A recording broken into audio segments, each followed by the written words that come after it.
Contractors, Anjal Agastikoda. Contact 9447244659 89218 37847. പ്രതിപക്ഷ നേതാവ് VD. സതീശന്റെ പുതിയുഗയാത്രയുടെ പ്രചരണാർത്ഥം കോൺഗ്രസ് പ്രവർത്തകർ അഞ്ചലിൽ സ്ഥാപിച്ചിരുന്ന ഫ്ലെക്സ് ബോർഡുകൾ നശിപ്പിച്ചതിൽ പ്രതിഷേധിച്ചുകൊണ്ട് കോൺഗ്രസ് ബ്ലോക്ക് കമ്മിറ്റിയുടെ ആഭിമുഖ്യത്തിൽ പ്രകടനം നടന്നു. പ്രകടനത്തിനിടെ CPM പ്രവർത്തകരുമായുണ്ടായ ഉന്തിലും തള്ളിലും ഒരു CPM പ്രവർത്തകനും മർദ്ദനമേറ്റു. ഇയാളെ അഞ്ചലിലെ സ്വകാര്യ ആശുപത്രിയിൽ പ്രവേശിപ്പിച്ചു. വ്യാഴാഴ്ച വൈകിട്ട് 5 മണിയോടെയാണ് സംഭവം. കോൺഗ്രസുകാർ നടത്തിയ പ്രതിഷേധ ജാഥ കോളേജ് ജംഗ്ഷനിൽ നിന്നും ആരംഭിച്ച് അല്പദൂരം പിന്നിട്ടപ്പോൾ വഴിയരികിൽ സംഘടിച്ചു നിന്ന CPM പ്രവർത്തകരുമായി ഏറ്റുമുട്ടുകയായിരുന്നു.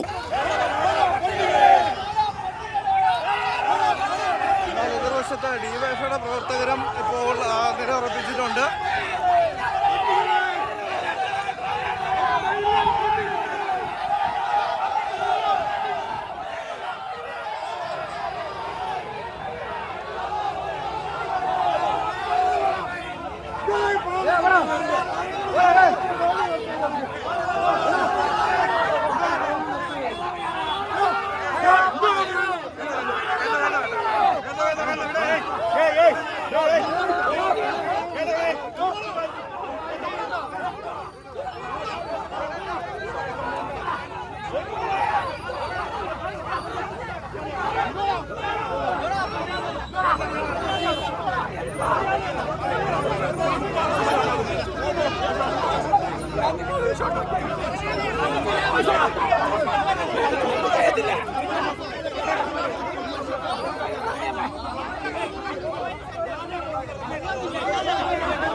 ഈ സമയം ഏതാനും പോലീസുകാർ മാത്രമേ സ്ഥലത്തുണ്ടായിരുന്നുള്ളൂ. പിന്നീട് കൂടുതൽ പോലീസ് എത്തിയാണ് സംഘർഷം ഒഴിവാക്കിയത്. തുടർന്ന് കോൺഗ്രസിന്റെ ജാഥ അഞ്ചൽ ചന്തമുക്കിലേക്ക് പോവുകയുണ്ടായി. ഈ സമയം അതുവഴി വന്ന KSRTC ബസ്സുകളിൽ പതിപ്പിച്ചിരുന്ന മുഖ്യമന്ത്രിയുടെ ചിത്രം ഉൾപ്പെടെയുള്ള പരസ്യങ്ങൾ കോൺഗ്രസ് പ്രവർത്തകർ വലിച്ചു കീറി നശിപ്പിക്കുകയുണ്ടായി.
കേരളത്തിൽ കഴിഞ്ഞ 24 മണിക്കൂറുകളായി സർക്കാർ സ്പോൺസേഡ് അക്രമം നടക്കുകയാണ്.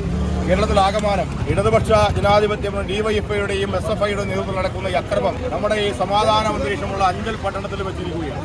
നമുക്കറിയാം, കേരളത്തിൽ പുതിയ യാത്ര നാളെ കഴിഞ്ഞ് അഞ്ചൽ പുനലൂരിലെത്തുകയാണ്. കാസർഗോഡ് നിന്ന് ആരംഭിച്ച ജാഥ കേരളത്തിലെ മുഴുവൻ ജനങ്ങളുടെയും അവരുടെ മുഴുവൻ ആവേശം ഉൾക്കൊണ്ടുകൊണ്ട് കടന്നു വരുമ്പോൾ അതിൽ വിറളിപൂണ്ട ഇടതുപക്ഷവും DYFIയും നടത്തുന്ന ഒരു അക്രമമാണ് കേരളത്തിൽ കഴിഞ്ഞ ഒരു 24 മണിക്കൂറായി നമ്മൾ കണ്ടുകൊണ്ടിരിക്കുന്നത്. പിണറായി വിജയന്റെ ഭാഷയിൽ അല്ലെങ്കിൽ വീണാ ജോർജിന്റെ ഭാഷയിൽ പറഞ്ഞാൽ സിസ്റ്റം തകരാറിലായിപ്പോയ ഒരു ഗവൺമെന്റ്, ഗവൺമെന്റാണത്. ആ ഗവൺമെന്റ് സിസ്റ്റം നേരെയാക്കേണ്ടതുണ്ട്.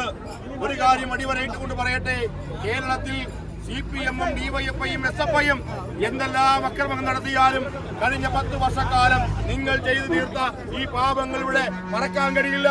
നിങ്ങൾ ചെയ്തു കൂട്ടിയ തെറ്റുകൾ നമുക്ക് മറക്കാൻ കഴിയില്ല. കേരളത്തിലാകമാനം ഈ സാധാരണ ജനങ്ങളെ ബുദ്ധിമുട്ടിച്ച ഈ സർക്കാരിനെതിരായിട്ടുള്ള ഒരു പൊതുവികാരമായി മുമ്പോട്ട് പോകുമ്പോൾ എന്തിനേറെ പറയുന്നു പ്രിയപ്പെട്ടവരെ, ശസ്ത്രക്രിയയ്ക്ക് വിധേയമാകുന്ന ആളുകളുടെ വയറ്റിനകത്ത് കത്രിക ഉണ്ടായാൽ പോലും അത് സിസ്റ്റത്തിന് തകരാണെന്ന് പറയുന്ന ഒരു ആരോഗ്യമന്ത്രിയുടെ നാട്ടിലാണ് ഞാനും നിങ്ങളും ജീവിക്കുന്നത്. ജാഥ ചന്തമുക്കിൽ എത്തിയതിന് പിന്നാലെ CPM പ്രവർത്തകരും ജാഥയായി എത്തി വീണ്ടും സംഘർഷത്തിലേക്ക് കടന്നു. ഈ സമയം പോലീസ് വാഹനങ്ങൾ റോഡിന് കുറുകെയിട്ടാണ് ഇരുകൂട്ടരുടെയും മുന്നോട്ടുള്ള യാത്ര പോലീസ് തടസ്സപ്പെടുത്തിയത്. KPCC general secretary Simon Alex, DCC general സെക്രട്ടറിമാരായ Eroor Subhash, PB Venugopal, block president CJ Shom, general secretary B Sethunath, Sherin Anchal, Thoufeeq Thadikkad മുതലായവർ പ്രകടനത്തിന് നേതൃത്വം നൽകി. CPMന്റെ ആഭിമുഖ്യത്തിൽ നടന്ന പ്രതിഷേധ പ്രകടനത്തിന് ഏരിയ കമ്മിറ്റി നേതാക്കളായ VS സതീഷ്, G പ്രമോദ്, ഷൈൻ ബാബു മുതലായവർ നേതൃത്വം നൽകി. News desk Jilla Vision, Anchal.